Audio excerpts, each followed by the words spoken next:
مغرب کی اذانیں چاروں سمت ہو رہی تھی۔ سلطان جو ابھی وزیر سے کسی موضوع پر زیر گفتگو تھے، انہوں نے اسے خاموش رہنے کا اشارہ کر دیا تھا۔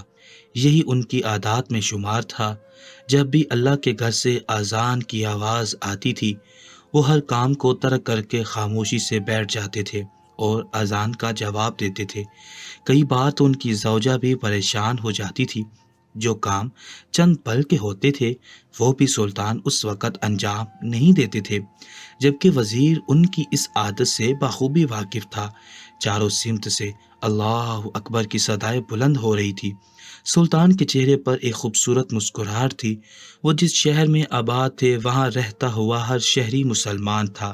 ان کے ارد گرد بہت مسجدیں بھی تھیں جو انہوں نے اپنے ہاتھوں سے تعمیر کروائی تھی تاکہ ان کی رعایا کو نماز پڑھنے میں پریشانی کا سامنا ہرگز نہ کرنا پڑے۔ مغرب کی اذان ہوتے ہی سلطان اپنی نشست سے کھڑے ہو گئے تھے۔ وزیر اور ان کی گفتگو ابھی مکمل نہیں ہوئی تھی، لیکن انہوں نے اس کو منع کر دیا تھا کہ ابھی فی الحال کے لیے تمام چیزوں کو مسترد کر دو اور اللہ کی جانب راغب ہو جاؤ، کیونکہ اس پاک پروردگار نے اپنے گھر سے ہمیں دعوت دی ہے، اور اگر ہم اللہ کی دعوت کو نظر انداز کریں گے تو ساری زندگی صرف اور صرف ذلت ہی اٹھائیں گے۔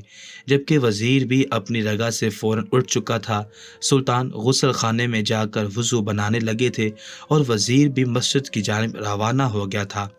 سلطان وضو بنا کر سیدھا اپنے حجرے میں آئے تھے۔ جائے نماز بچھا کر انہوں نے مغرب کی نماز ادا کی تھی اور بارگاہ الہی میں ہاتھ بلند کر کے اپنی رعایا کے لیے دعا مانگنے لگے تھے۔ یا اللہ، تو میرے حال سے واقف ہے، تو جانتا ہے میرے دل میں میری رعایا کے لیے کیا مقام ہے۔ میرے پاک پروردگار، میرے رعایا کی ہر مشکل کو آسان فرما، انہیں خوشحال زندگی بسر کرنے کی توفیق دے۔ یا اللہ، اس دنیا میں موجود ہر مسلمان کو اپنی حفاظت میں رکھ اور انہی کے صدقے مجھے اور میری زوجہ کو بھی اپنی حفاظت میں رکھنا۔ وہ جب بھی دعا مانگتے تھے اپنی زوجہ کی ہمیشہ لمبی عمر اور صحت والی دعا مانگتے تھے، اور آخر میں ایمان پر خاتمے کی دعا کر کے اپنے چہرے پر ہاتھ پھیر لیا کرتے تھے۔ جائے نماز لپیٹ کر انہوں نے ایک طرف رکھی تھی اور ایک بار پھر اپنے مخصوص کمرے میں آ کر کچھ ضروری دستاویزات پر کام کرنے لگے تھے۔ ابھی انہیں کچھ دیر ہی ہوئی تھی کہ ان کے کمرے کا دروازہ کسی نے کھٹکھٹایا تھا۔ وہ سمجھے شاید وزیر آیا ہے، اس لیے انہوں نے باہر موجود شخص کو اندر آنے کی اجازت دی تھی، لیکن جیسے ہی ان کا ایک سپاہی کمرے کے اندر داخل ہوا، انہوں نے اس پل ہی ایک کوڑا کاغذ تمام دستاویزات پر رکھ دیا تھا۔ وہ اپنی ہر چیز کو چھپانے کے عادی تھے۔ انہیں نہیں معلوم تھا کہ ان کے فوج میں کون غدار ہے اور کون اپنا ہے، اس لیے وہ اپنے ہر کام کو چھپا کر کرنے کے عادی تھے۔ ان کا ماننا تھا جتنا کام چھپ کر کیا جائے وہی بہتر ہوتا ہے، تاکہ اگر اس میں آپ کو کامیابی نہ ملے تو لوگ آپ کا مذاق نہ اڑا سکیں اور اس کے بارے میں کسی کو کچھ پتہ نہ چلے۔ ان کی سوچ ایسی تھی کہ محنت اس طرح کرو کہ کامیابی شور مچا دے، اور اللہ تعالیٰ نے انہیں اتنی ہی عزت بخشی تھی۔ وہ جس بھی کام میں ہاتھ ڈالتے تھے کامیاب ہو کر ہی لوٹتے تھے۔ وہ سپاہی سر جھکا کر ادب سے بولا، سلطان معظم، جان کی امان پاؤں تو کچھ عرض کرنا چاہتا ہوں۔ سلطان نے فوراً جان کی امان دی تھی، کیونکہ انہیں اپنا کام مکمل کرنا تھا، اس لیے سپاہی کی بات جلد سے جلد سننا ان پر فرض تھا۔ وہ سپاہی سر جھکا کر کہنے لگا، سلطان معظم، ایک یہودی بستی سے بوڑھی عورت آئی ہے، وہ زار و قطار رو رہی ہے۔ اس کی ایک ہی گردان ہے کہ اس کو سلطان سے ملاقات کرنی ہے۔ میں نے اس کو سمجھایا بھی کہ آپ اس پہر ملاقات نہیں کرتے، یہ آپ کے کام کا وقت ہے، لیکن وہ روئی جا رہی ہے۔ اس کی حالت کافی ناساز معلوم ہو رہی ہے، شاید وہ عورت بیوہ ہے، اس کے ساتھ ایک چھوٹی بچی بھی موجود ہے۔ سلطان نے تمام بات سن کر فوراً ہی اس بوڑھی عورت کو پیش کرنے کا حکم دیا تھا۔ وہ ہرگز ایسے بادشاہ نہیں تھے جو مسلمان اور یہودی میں فرق کرتے، ان میں انسانیت تھی، اور وہ انسانیت کے ناطے ہی ہر انسان کا مسئلہ سن کر ان کی مدد کرنے کی کوشش کرتے تھے، اور آخر میں ضرور انہیں مسلمان ہونے کی تاکید کرتے تھے۔